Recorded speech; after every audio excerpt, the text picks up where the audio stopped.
Welcome to my channel achieve with astro Sudha. आप सबको astrologer सुधा वर्मा बेदी की प्रेम भरी नमस्ते।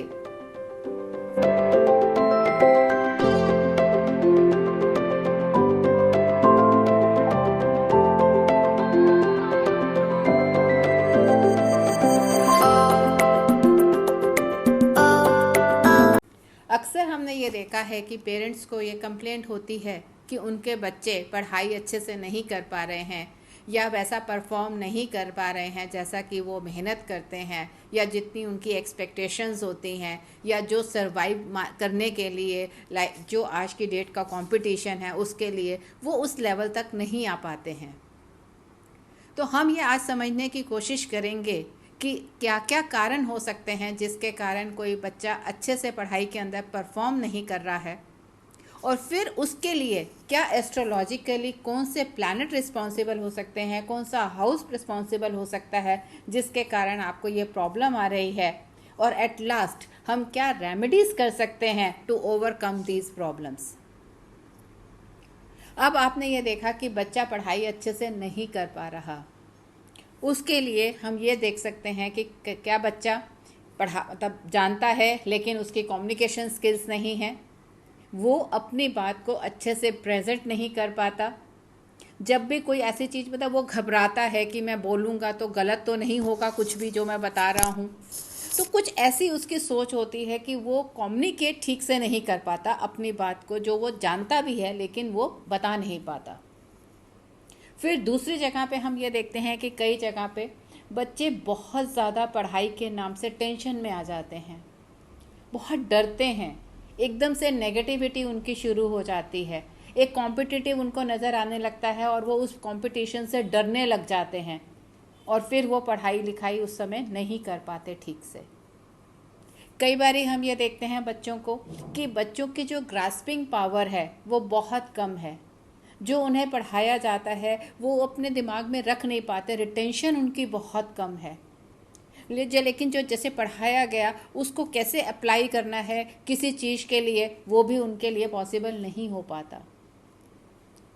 किसी किसी जगह पे ये देखने में आता है कि बच्चे की कंपनी बहुत ख़राब हो रही है, वो जो उसका सर्कल है आसपास का वो ऐसा है कि वो पढ़ने की तरफ उसका मन ही नहीं लगता, बातें वो बहुत बड़ी बड़ी करता है, टाल मटोल की ज़िंदगी जीता है, मतलब बात तो ऐसे करेगा कि चांद से तारे मतलब आसमान से तारे तोड़ लाऊं, लेकिन सच्चाई में मेहनत के नाम से वो बिल्कुल भाग रहा है, वो करना ही नहीं चाहता, उसका मन कहीं और लगा हुआ है, पढ़ाई की ओर वो देखना भी नहीं चाहता।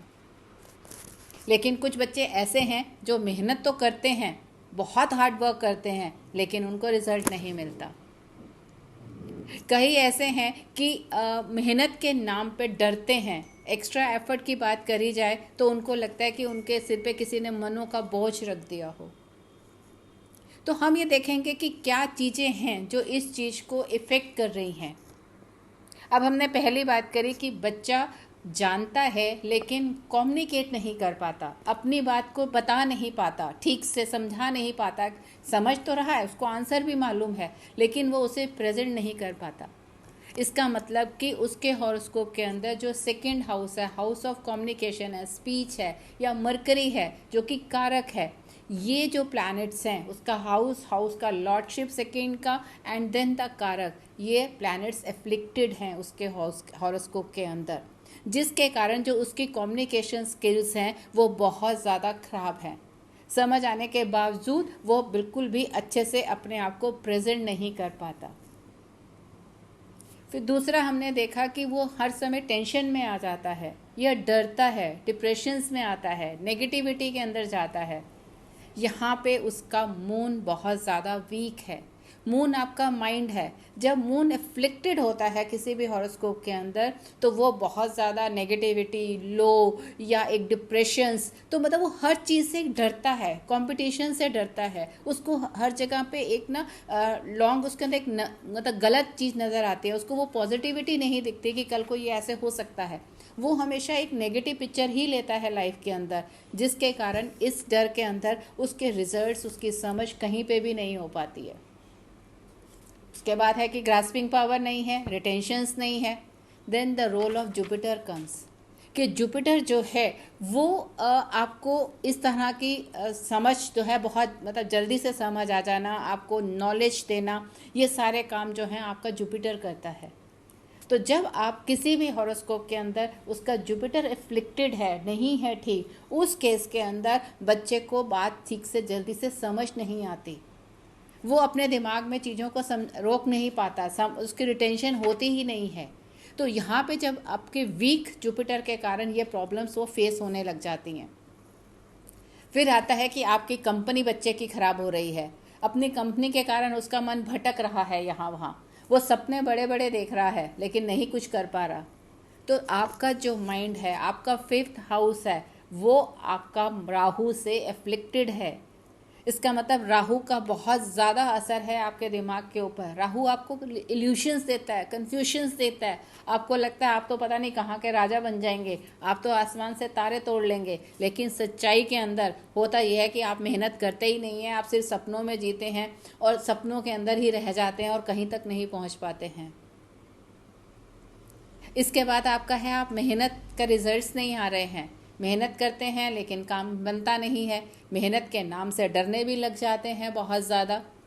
वहाँ पे आपका शनि का रोल आ जाता है कि आपका जो 5th हाउस है, जो आपके मून के ऊपर एफ्लिक्शन है, वो शनि की इतनी ज़्यादा है कि आप किसी भी तरह की मेहनत के नाम से आपको डर लगता है, क्योंकि वहाँ पे शनि है। जब तक आप पूरी तरह से मेहनत नहीं करते हैं, जब तक शनि जो है सोने को उसकी इम्प्योरिटी निकाल के 24 कैरेट का नहीं कर देता है, तब तक वो उसे रिजल्ट नहीं देता है। और उतनी मेहनत के लिए आप शायद मेंटली तैयार नहीं है, या आपके अंदर कैपेसिटी नहीं है, या जो भी कारण है वो ना होने के कारण आपको रिजल्ट्स नहीं मिलते हैं, आप धीरे धीरे डिसहार्टन होते जाते हैं और अपनी चीज़ों को छोड़ते जाते हैं। तो दीज आर द 5 कैटेगरीज जहाँ पे आपके बच्चे को प्रॉब्लम आ सकती है कि वो पढ़ाई ठीक से नहीं कर रहा। तो अब हमें क्या करना है, जिस चीज़ को लेके वो ज़्यादा प्रॉब्लम में है, अगर वो कम्युनिकेशन से लेके प्रॉब्लम है तो आपको अपने मरकरी को स्ट्रेंथन करना है। उसके लिए आपको चाहिए कि आप बच्चे को बोलें कि हर वेडनेसडे को वो गाय को पालक खिलाए, या अपने आसपास पौधे लगाएं और उसे नर्चर करें, उनका बहुत ध्यान करें, उन्हें बढ़ाएं, पर उसको अच्छे से तैयार करें उन चीज़ों को। फिर आपका आ जाता है कि अगर आपका जुपिटर वीक है तो आपको उस केस में क्या करना है। अगर आपकी ग्रास्पिंग पावर नहीं है, आपकी रिटेंशन नहीं है, तो आपको अपने जुपिटर को स्ट्रेंथन करना है। जुपिटर को स्ट्रेंथन करने के लिए आप वीरवार के दिन गुड़ के साथ आटे की रोटी बनाएं और गाय को खिलाएं। अगर आपके अंदर नेगेटिविटी है, डिप्रेशंस हैं, तो अपने मून को स्ट्रेंथन करें। अपने आप को रोज सोने से पहले कम से कम 21 बारी गायत्री मंत्र का जाप कर कर सोएं। और ये जितने भी उपाय आपको मैं रेमेडीज़ हैं, वो कंसिस्टेंटली लगातार करने पर ही आपको रिजल्ट्स मिलेंगे। एक दिन या कुछ भी, एक दिन से 2 दिन से नहीं, at least you have to give yourself 41 days time कि आपको इनका रिजल्ट्स मिल सके।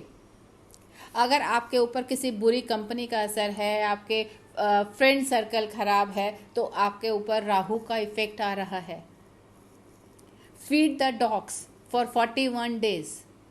और अगर आपका शनि आपको बहुत ज़्यादा पीड़ित कर रहा है, आपसे बहुत ज़्यादा मेहनत की उम्मीद कर रहा है, आपको बिना उसके रिजल्ट्स नहीं मिल रहे हैं, then go to the old age homes और वहाँ पे टाइम स्पेंड करिए, ओल्ड पीपल्स के लिए कुछ काम करिए, get their blessings. Only then these things can be rectified.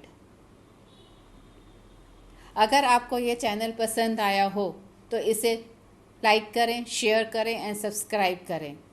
और अगर आपको हमारे से किसी भी तरह की प्रॉब्लम के लिए कोई सल्यूशन चाहिए तो स्क्रीन पे दिए गए नंबर पे आप मैसेज कर सकते हैं। धन्यवाद। आपका दिन शुभ हो।